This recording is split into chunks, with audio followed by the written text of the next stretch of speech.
On today's episode of The Story Detective, I have a mini book mail haul, and these are all Sherlock Holmes novels that I haven't read, and we are going to look at their openings to see how they compare with what we've recently talked about in terms of story openings. That's what's coming up. Stick around.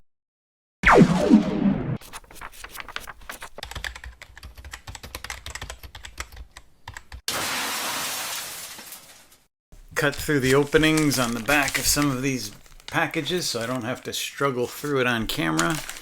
And we are going to give these a test. We're going to look at the book, and then we're going to look at the first page and a half, which comprises the first 300 words of the novel. Now, if you haven't watched Carrow Brown's video on what should go into the first 300 words, it's back in the Wordstock videos. Her contribution to story openings harken back to a writer's seminar that she went to that lectured on these things. What goes into the first 300 words is what I was taught goes into the first 3 pages. What you're essentially doing here is establishing the time frame, defining the location, introducing the main character, and working in some sense of the genre, meaning the reader has to understand what type of genre you're working in, whether it's horror, science fiction, etc. And I'm going to add, does it hook the reader with a character in trouble or some sense of danger? That has to be established by page 3 at the minimum, or agents just aren't going to read your book. Compacting it into the first page and a half, I think, makes more sense for today's audience because you have to hook readers fast. If you've watched my last video, you know that I'm writing a Sherlock Holmes series, and the first book in the series is going to be my Nanowrimo project for April. First up, we have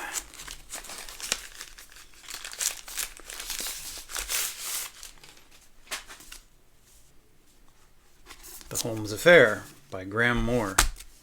Oops, I'm dropping things. Interesting, what fell out of the book was a pamphlet for the Royal Hospital for Neurodisability in London. So we have a UK book with a UK pamphlet inside. If you haven't heard of Graham Moore, you may have seen a movie called The Imitation Game. And that movie starred Benedict Cumberbatch, who, as most of you know, stars in the BBC Sherlock series. Cumberbatch plays Alan Turing, a guy who is very Holmes-like because, like Holmes, he's kind of on the spectrum. He's trying to crack the German Enigma code during World War II. It's an interesting movie. If you're a Holmes fan, or even if you're not, I'd suggest you check it out. And it seems that Mr. Moore is a Sherlock Holmes fan, so that character was right up his alley. This book is not exactly a Sherlock Holmes story. Let me read the back. Sherlock Holmes' famous creator, Sir Arthur Conan Doyle, has a new obsession, a brutal killer who is preying on young and vulnerable women. Conan Doyle is roaming the dark streets of Victorian London, hunting a man who is determined to evade capture. As his search continues, Conan Doyle records the clues the killer leaves behind in a private diary, a diary that, 100 years later, has never been found. Enter Sherlock Holmes fanatic Harold White, who must find the missing diary, and in so doing, discovers a secret that Conan Doyle risked everything to hide. It's a Sherlockian type of story with Arthur Conan Doyle. Okay, let's see how the first page and a half fares. Chapter 1, The Reichenbach Falls. So please grip this fact with your cerebral tentacle. The doll and his maker are never identical. Sir Arthur Conan Doyle, London Opinion, December 12th, 1912. August 9th, 1893. Arthur Conan Doyle curled his brow tightly and thought only of murder. "I'm going to kill him," Conan Doyle said, as he folded his arms across his broad frame. High in the Swiss Alps, the air tickled Arthur's inch-thick mustache and seemed to blow straight through his ears. Set far back on his head, Arthur's ears always appeared to be perked up, listening to something else, something distant and behind him. For such a stocky man, he had a nose that was remarkably sharp. His hair had only recently begun to gray, a process that Arthur couldn't help but wish along. Though he was but 33 years of age, he was already a celebrated author.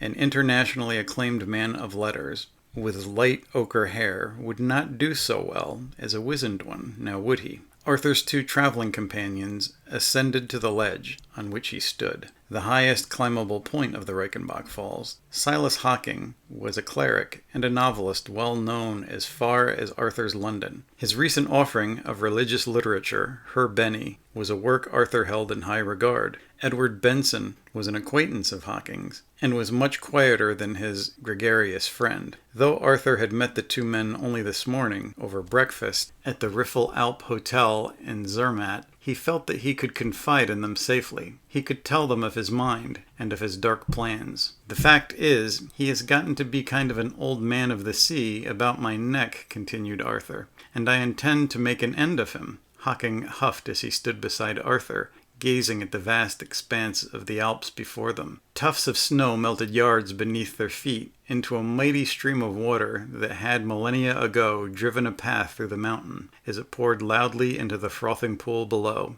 Benson silently pressed a mittenful of snow into a tight ball and dropped whimsically into the chasm. The force of the wind tore bits off the snowball as it fell, until it disappeared in the air as a series of white puffs. "If I don't," said Arthur, "he'll make the death of me." "Don't you think you're being rather rough on an old friend?" asked Hocking. "He's given you fame, fortune. You two have made a handsome couple. And in plastering his name across every penny dreadful in London, I've given him a reputation which far exceeds my own. You know I get letters. My beloved cat has vanished into South Hempstead.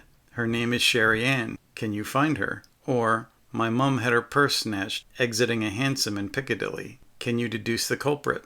But the thing of it is, the letters aren't addressed to me, they're addressed to him. They think he's real." Now that was Conan Doyle's big problem.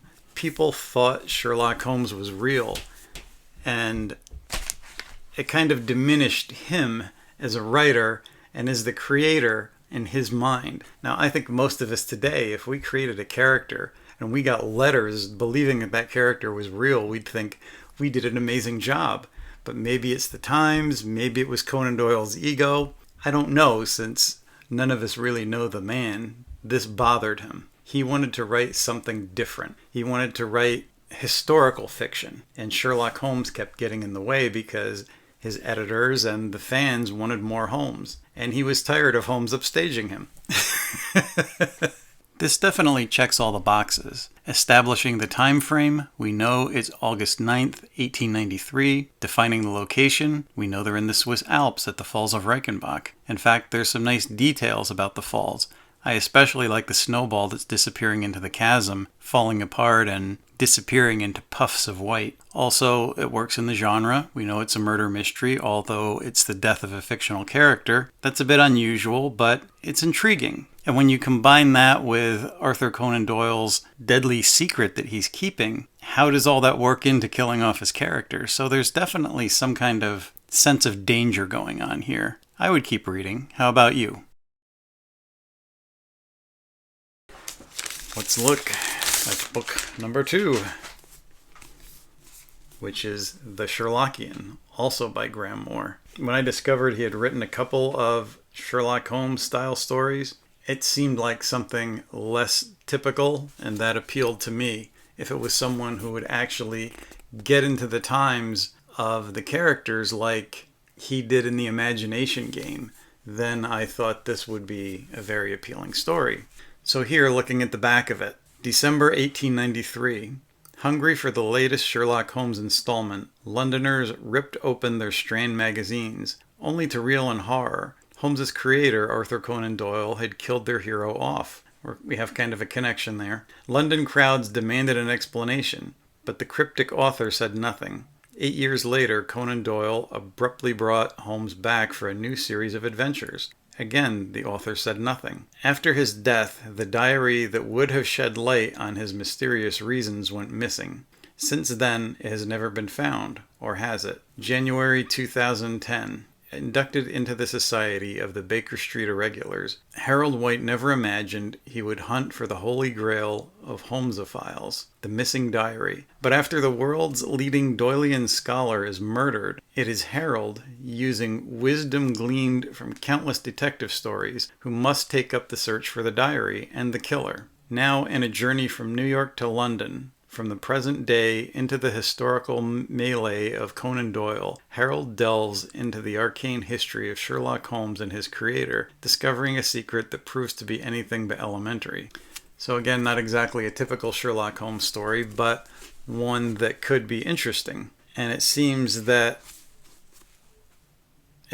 Graham Moore is more fascinated with the Sherlockian aspects of Conan Doyle's character, which Conan Doyle was a very interesting character in himself. I've read several biographies, and he was a very intelligent man, and much like Sherlock Holmes, he was insightful. He used the same kind of deductive reasoning that Holmes did to solve, was it 2 or 3 actual murder cases. And as far thinking as he was on some levels, he also had some interesting quirks and limitations on other levels. So would he be an interesting character to write about or to read about? Yes, if you grasp the character and the history behind it, it very well could be an interesting read. Chapter 1.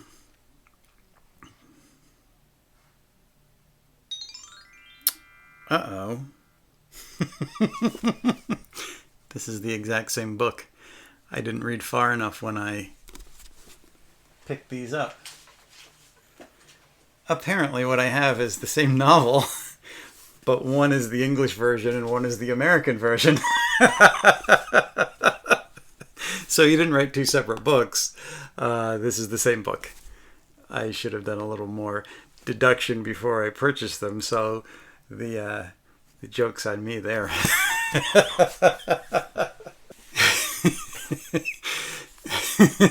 See how unpredictable my channel is? It's so unpredictable that sometimes I even surprise myself.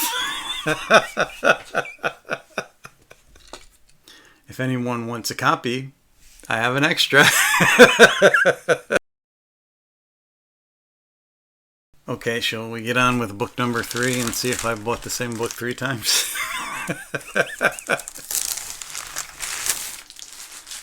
Okay, this one's all wrapped up. I'll be back in a moment. Okay, book number 3, or book number 2, as it were, is The Adventure of the Peculiar Protocol by Nicholas Meyer.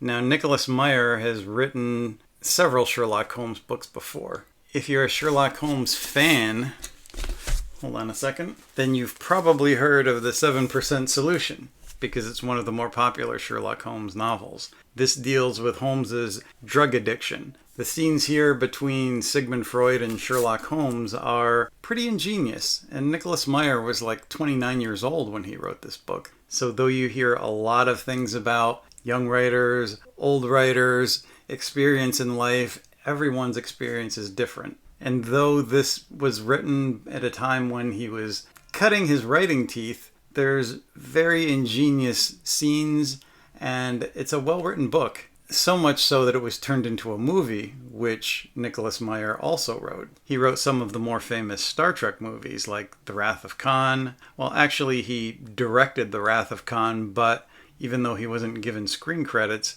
he rewrote most of the movie. The Undiscovered Country and The Voyage Home. So if you see Spock in those movies quoting Arthur Conan Doyle or Sherlock Holmes, it's because Meyer is a Sherlock Holmes fan, and he wrote one deductive reasoner pretty much like he learned from his fandom of the original deductive reasoner.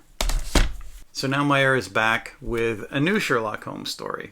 This one actually received a pretty glowing review from our own Steve Donahue from Booktube, who is a big Sherlock Holmes fan himself. Okay, so let's take a look at the first page and a half and give it the 300-word test. Chapter 1, A Reunion. My dear Watson, you astonish me, proclaimed a smiling Sherlock Holmes, sitting to my right on a crimson banquette in a newly refurbished grill room of the Café Royal. Baccarat, he tapped the bulbous glass approvingly, and a more than decent claret with it. to say nothing of a splendid veal chop, Brussels sprouts with chestnuts, and the promise of a mince pie to come, he added, followed no doubt by an excellent coffee, brandy, and cigar. Such largesse! It is inescapable that your practice in Pimlico is thriving, or can it be that after a mere 2 years, domesticity has begun to pall? Accustomed to his familiar teasing on the subject of my marriage, I decline to rise to the bait. My bride, as I delight in terming her, is, it happens, an excellent chef. I need not dine out for culinary gratification. How else then to explain such reckless extravagance in an ex-army surgeon? It is my turn to confess astonishment, I shot back, hardly able to conceal my amusement. Can you think of no occasion for such a repast? Occasion? Holmes raised a quizzical eyebrow. His gray eyes twinkled amid the gleam of a dozen gas jets, whose mirrored reflections multiplied their number and gave the place its pleasing ambience, and waved a languid arm with extended fingers in the general direction of the glistening assemblage. I was pleased to see the well-loved establishment had chosen to retain its old-fashioned illumination. Incandescent lights were sure to prove less atmospheric. You cannot guess? He frowned. I never guess. I sat back, more than pleased with myself. Let us marshal the facts, I suggested. The date, for example. He frowned once more, twirling the stem of his glass before a thumb and forefinger. The date? The 6th of January. What of it? Come now, Holmes. January 6th is your birthday. Oh, that! He swallowed a mouthful of claret, with a dismissive expression that belied the vintage. Not merely January 6, 1905. You are 50 years old today. If that is no occasion for celebration, I cannot imagine what is. This one definitely checks off all the boxes, but in a much more relaxed and subtle kind of way. The time frame is established by the gas jets, and the lighting does hint of a time. Defining location? Yes, we know they're in the grill room of the Café Royal. Does it introduce the main character? Yes, it introduces Sherlock Holmes and Dr. Watson, who is the narrator. Does it work in the genre? I think anything with Sherlock Holmes and Dr. Watson pretty much suggests it's a mystery. But what about hooking the reader of some sense of danger? For that I had to keep reading to the end of page 3, when the conversation takes a turn and Holmes and Watson start discussing a body found 2 days earlier near London Bridge. If I were a casual reader who wasn't familiar with Sherlock Holmes or Nicholas Meyer, would I look at this beginning as being something that I would pick up in a local bookstore and say, wow, this is really intriguing? I think we're depending greatly on the fact that it is a Sherlock Holmes story and that it's written for Sherlock Holmes fans. For a first-time novelist, maybe not the best way to start out a novel. What do you guys think? Would you keep reading at this point? We also have Steve Donahue's review, which I will link in the description below if you want to read that. And as a longtime book critic and writer, I trust Steve not to just say that this was a good book for the sake of being a fan, that there's something in there where the book actually evolves and becomes intriguing. And based on Steve's review, it not only sounds intriguing, but a bit controversial for the time. That will make me want to continue reading the book, if nothing else. That's what I've got for you this time. If you enjoyed this video, give it a thumbs up and consider subscribing. Meantime, until we meet again, keep those keyboards clacking.